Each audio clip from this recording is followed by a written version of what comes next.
హల్లెలూయా. దేవునికి మహిమ కలుగును గాక. మొదటి సమూయేలు 2వ అధ్యాయము. మనము విజ్ఞాపన ప్రార్థనకి కావాల్సిన ప్రతి సహాయత అంశాలని దేవుడు మనకు డిక్లేర్ చేసి మనం చేయాల్సిన ప్రార్థనకి దేవుడు గొప్ప కృపని చూపిస్తూ దేవుడికి మహిమ కలుగును గాక. మొదటి సమూయేలు 2వ అధ్యాయము 1వ వచనం చూద్దాం. మరియు అన్న విజ్ఞాపన చేసి ఇలాగ నేను నా హృదయము యెహోవా యందు సంతోషించుచున్నది, యెహోవా యందు నాకు మహాబలము కలిగెను. నీ వలని రక్షణను బట్టి సంతోషించుచున్నాను. నా విరోధుల మీద నేను అతిశయపడుదును. యెహోవా వంటి పరిశుద్ధ దేవుడు ఒక్కడును లేడు, నీవు తప్ప మరి ఏ దేవుడును లేడు. మన దేవుని వంటి ఆశ్రయదుర్గం ఏదియూ లేదు అని డిక్లేర్ చేసేసిందాము. ఎందుకు? 10 సంవత్సరాలు పెళ్ళిన కంటూ తనకు ఇబ్బందికరంగా తయారైన ప్రతి పరిస్థితి, ఆ సమస్యల నుంచి హన్నా బయటికి రావడానికి దేవుని ఆశ్రయించింది.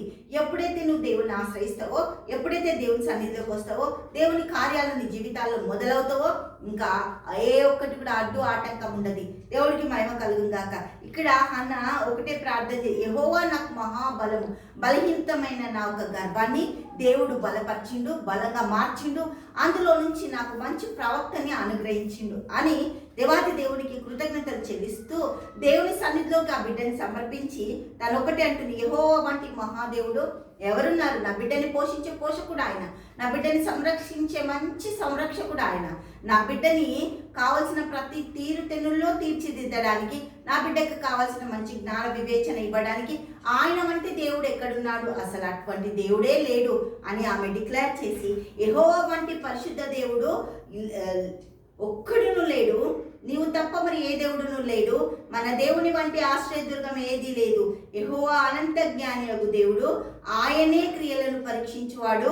ఇంకను అంత గర్వంగా మాట్లాడకుడి, గర్వపు మాటలు మీ నోటికి రానియకుడి. ఎందుకంటే మనం ఏమి చేయలేము, ఏమి చేపలేము, ఏమి కూడా మన వల్ల అవ్వదు.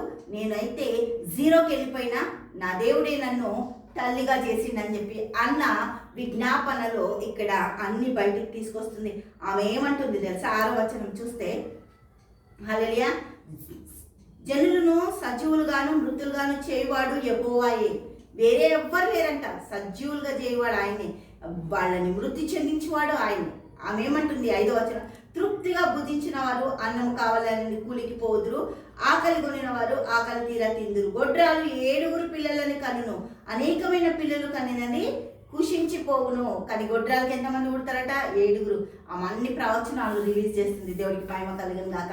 తండ్రి యేసయ్యానికి వందన స్తోత్రాలు. గొప్పది, అద్భుత, ఆశ్చర్యకరాలు చేస్తుంది. తండ్రి బిడ్డలను దీవించి ఆశీర్వదించి ప్రతి సమస్యల నుంచి గొప్ప దేవుడు నీవని ప్రభు ఆ బిడ్డల జీవితాలను బయలుపరుచుకొని సమకూర్చి నడిపించినందుకు కృతజ్ఞతలు చెల్లిస్తూ యేసుక్రీస్తు నామంలో ప్రార్థిస్తున్నాము తండ్రి. ఆమేన్, ఆమేన్, ఆమేన్.